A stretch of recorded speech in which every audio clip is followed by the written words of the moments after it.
Okay, we are looking at a line class, and we have set up the two private fields. We've done one of the constructors. Let's do the other constructor that accepts a single non-origin point with the assumption that the line passes through the point and the origin. And then we need to do getters and setters for both. We've done those getters and setters actually. You know, maybe up here, I'm just gonna say, I don't know, maybe in my constructor accepts 2 point objects, and I'll put in here a comment about there's an unchecked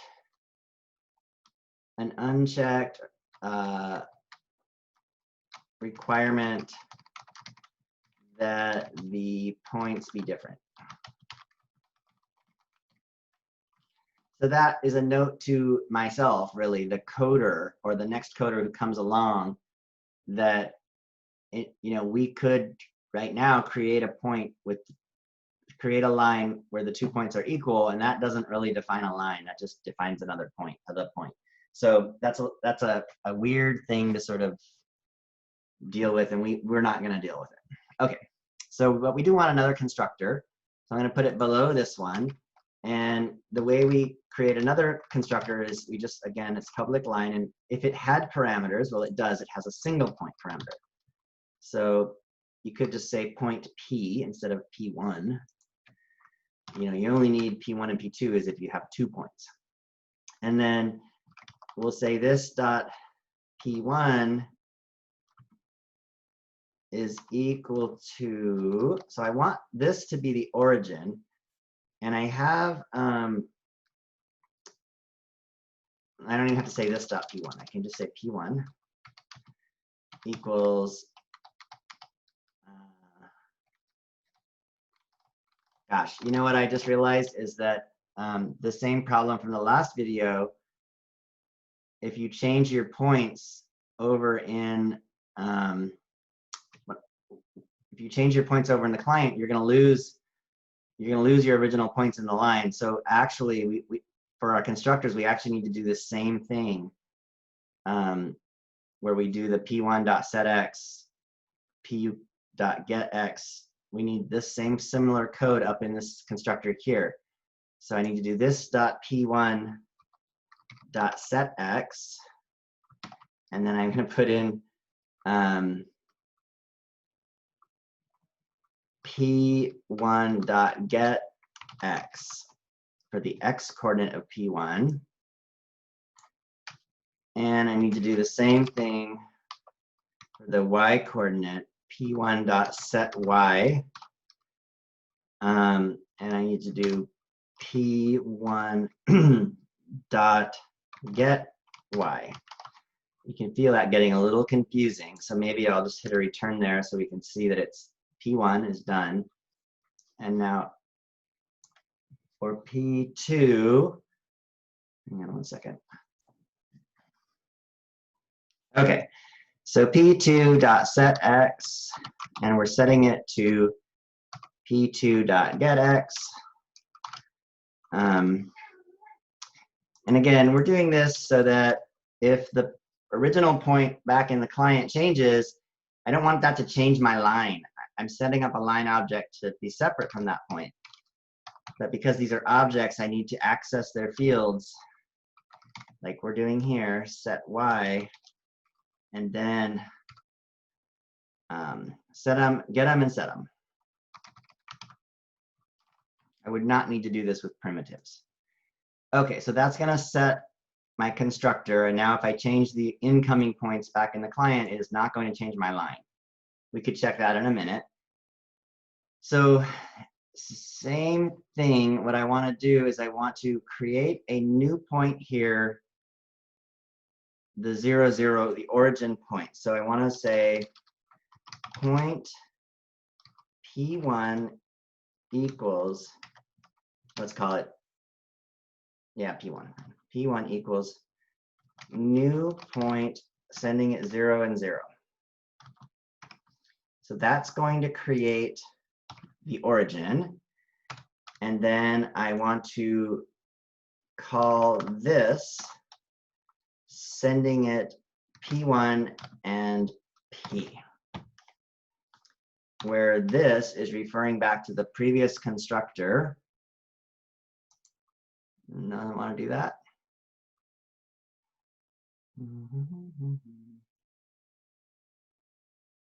Oh, I don't need to put 0, 0 here. That's why. No, that's not why. Why don't you want to do that? Oh, this dot. No?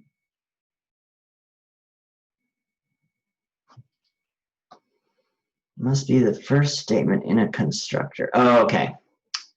So we need that call to happen here. So instead of putting P1 here, I think I can go new point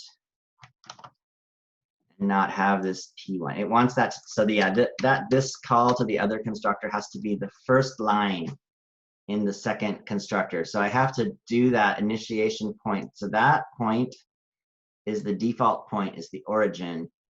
And then it's going to send that the origin and this P into there. When you call the other constructor, it has to be the first line of code.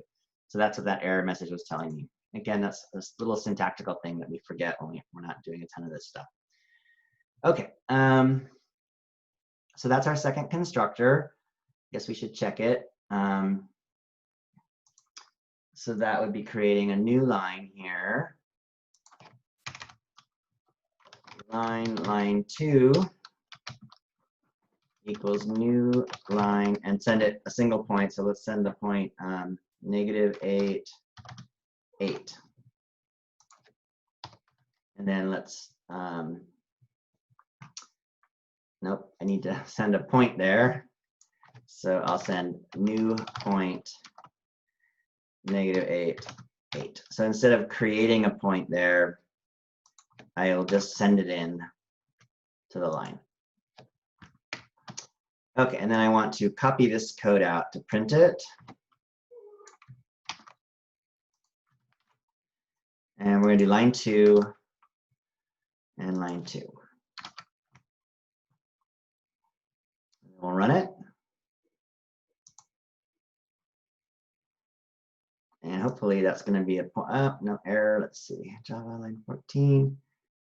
Null pointer exception. It doesn't like. I'm guessing it doesn't. Oh,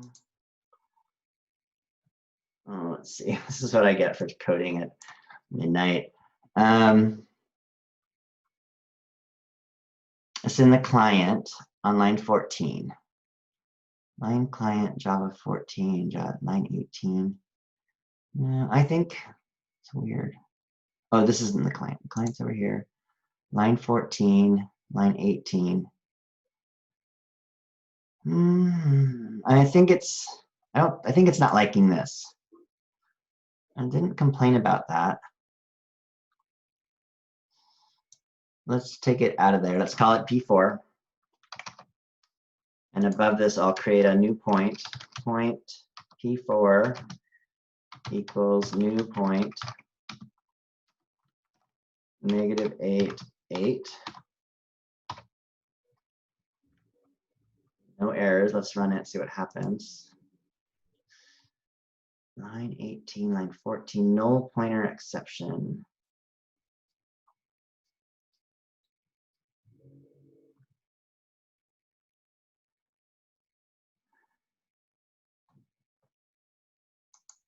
So, what did we change? I changed my constructor here. This .p1 .setX to p1 .getX.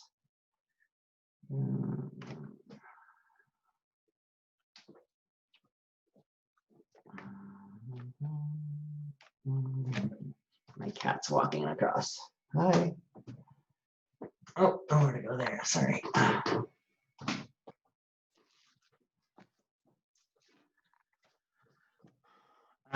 So now I'm stuck. Why are you doing this? Null pointer exception. So this has to do with it's not pointing at a point. Did we change something over here? P1, P2, line 4. So it's this first line construction it doesn't like. So it has to be what we just changed here in my constructor.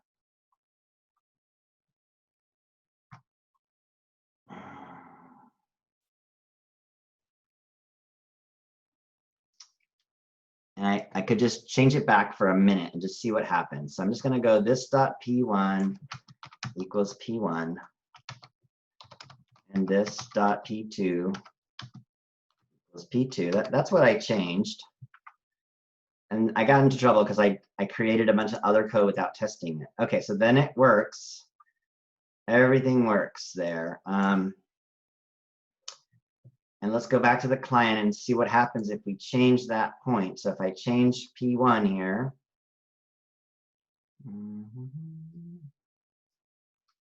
so right now P1's not changing. So I changed P2 to 10.5. So it did change my line.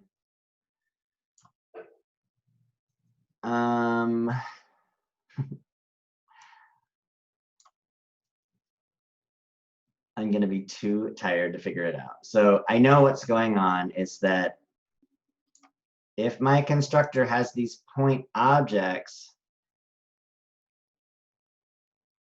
I don't think it's going to let me access P1. Well, it should.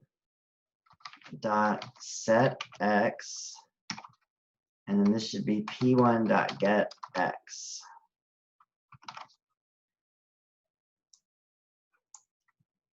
Why doesn't that work?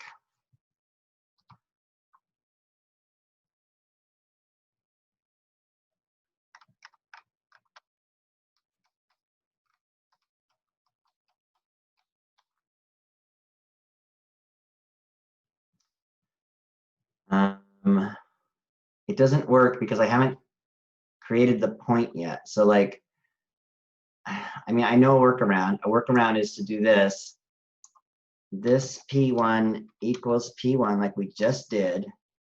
So that creates the 2 points, and then cheat and say in the constructor P1 dot set, nope, got to be this dot P1 dot set x to P1 dot get x. I want to try this. So what I'm going to cheat and do is this will set the 2 points, and then it's like creating those 2 points in this line object, and then I'm going to change them in the constructor. So, and I'm going to change them to just contain the values. And the reason I'm running into this problem is because, yeah, so then it worked, is because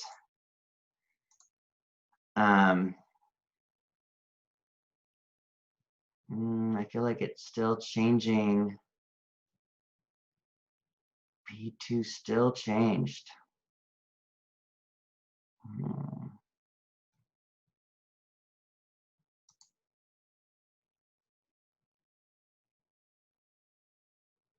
P2 is 610, and then we changed it to 10.5.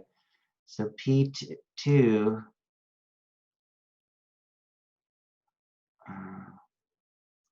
oh, line 1, sorry.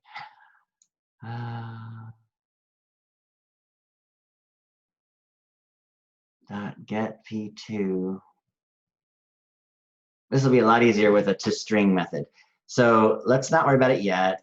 And I know this video is stupid. So video of you watching me stuck. It's not a bad thing because like this is what happens. This feels like a workaround, so I don't think that's a good idea. You know, when you get stuck, there's issues, and there's issues here with the logic. And the problem is these points are allowed to change. So I might need to actually have the 4 parameters, the x1, y1, x2, y2 for this line. But I shouldn't have to have that. So I'm trying to figure out why that's not working.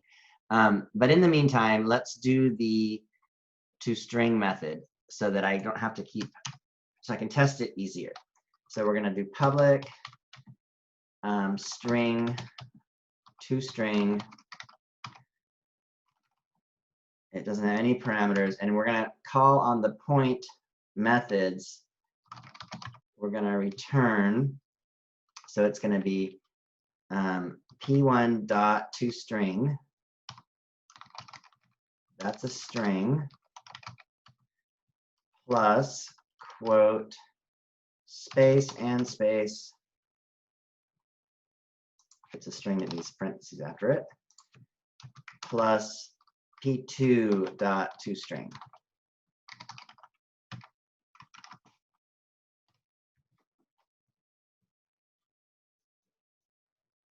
So it's using the string method, the toString method of the 2-point objects, which is what I was trying to exemplify. And maybe I just don't need to worry about this idea that if my point changes, it's going to change my line. At least not right now in terms of the code, but you could see it is a problem in terms of if you wanted an independent line once you've created it, we have to be careful of what we're doing. And to me, there's some issues. So what I want to check now is, instead of doing this work here, we'll just do line1.toString.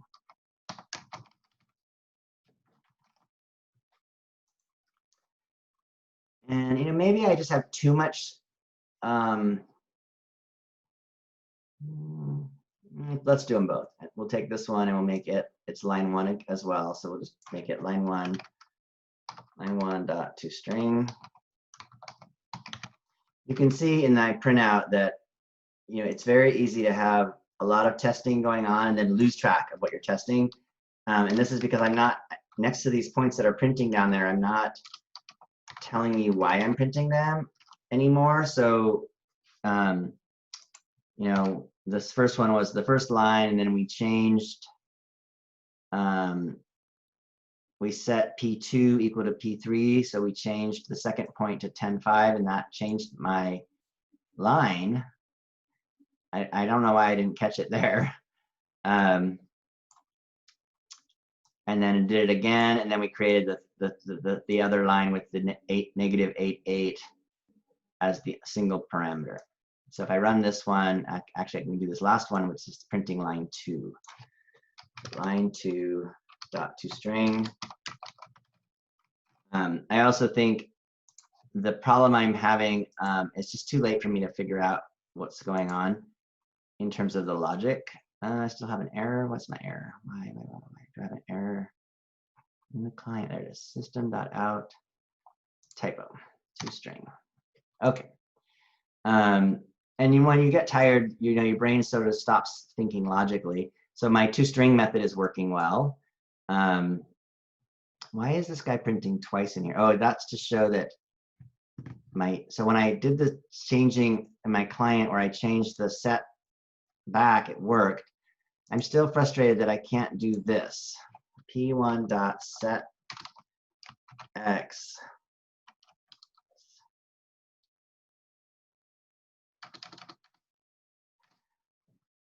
What if we cheat? What if I do this? This P1 equals new point. That would be the origin. And then below that, I call my setter. So P1.setX to be. So I would still need this dot P1 because I have a P1 in there. This dot P1.setX to be P1.getX. Let's just see if that works, and that doesn't create an error. Okay, so that works. Let's just do that, and then we'll call this video done. P1.setY. No, it still changes. It still changes the second point, so it doesn't quite take care of.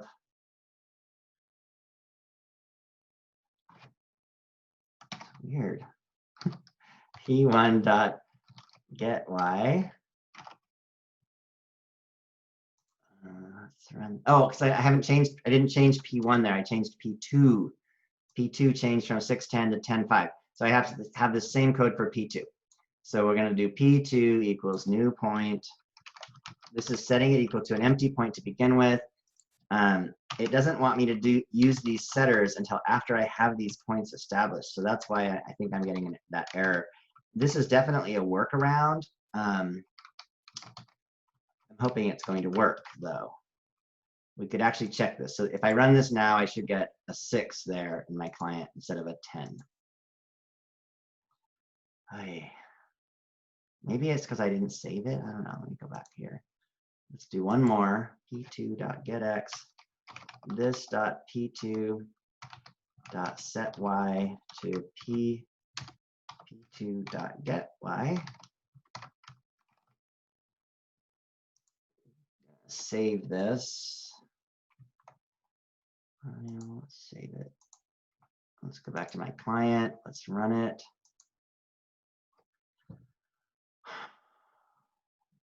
Let's get rid of this print statement. Get rid of that.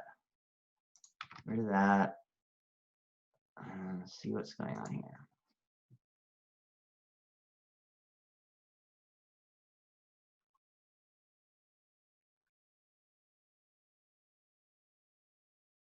It still changed it.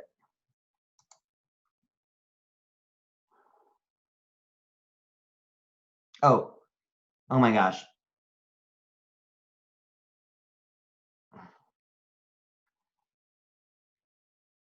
I am changing P2 here. So I've done all this worry over nothing.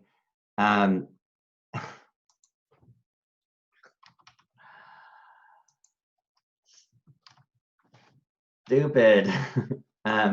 If I do p2.setX now, and I change x to 10 in P2 here in my client, this should not change the second point because I've already established that. Okay. I was checking a setter here that changed the second point to P3. So here I got in trouble because I, so irritating, because my client was unclear. I was not being clear on what I was testing in my output. So if in my output, I'm telling you what I'm testing by putting like in the print statement, test the setter, and then testing it, it works. I want to go back to my line and see what happens if I take all of this code out. Oh, let's see.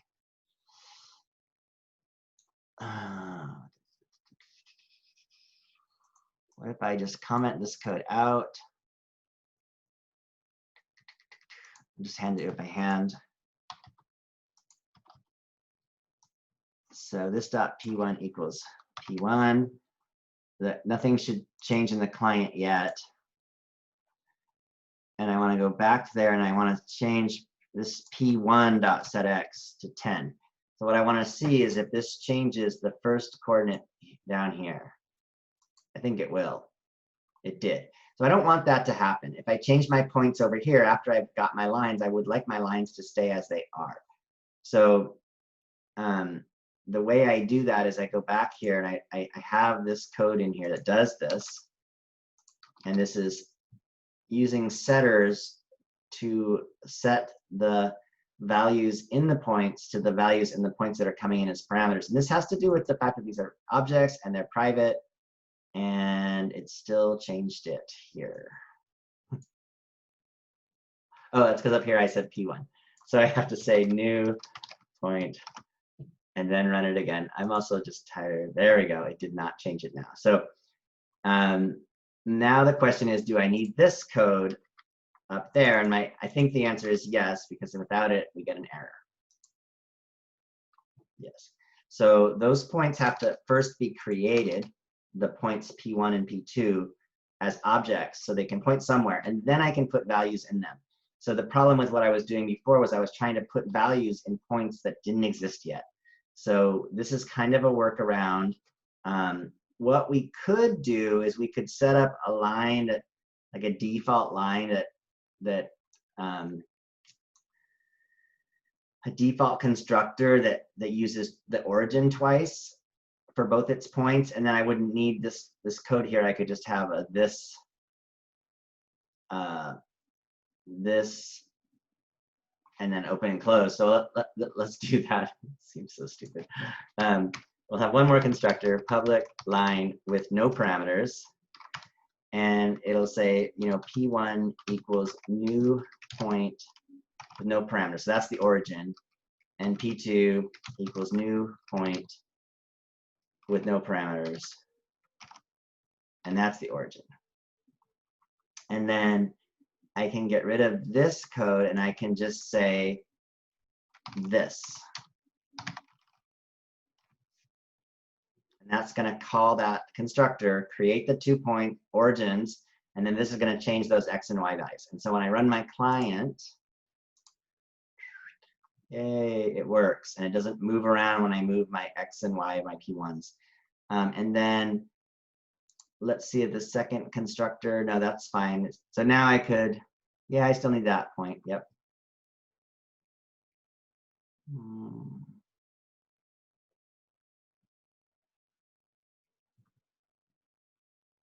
And we are done with this video.